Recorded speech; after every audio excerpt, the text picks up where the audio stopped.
Hey, good morning, Pastor Steve here. I've been sharing a few thoughts from my morning devotions, and this morning I was reading in Matthew chapter 20, verses 29 through 34. As they departed from Jericho, a great multitude followed him.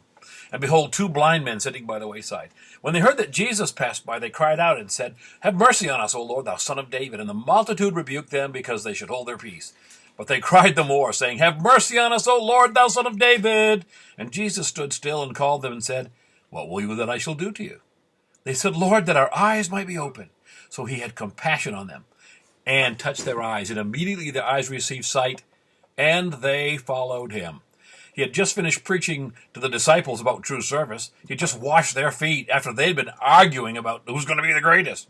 Here he demonstrates that even in the busyness of life, he's always on duty as a compassionate servant. The crowd says to those two needy ones, Hush up, you two! That's an important man! But in their hearts, these two know that he's more than an important man. How do I know? Because they said, O Lord, thou Son of David. They get it.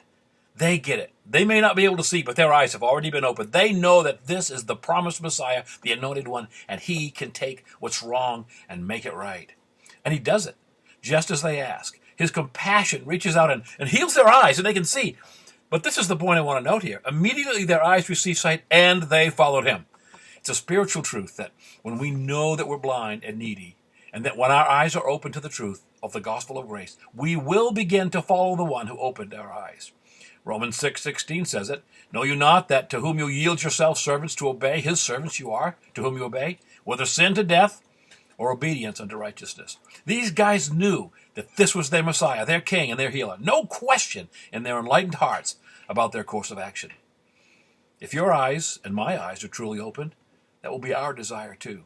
You ponder that, Pastor.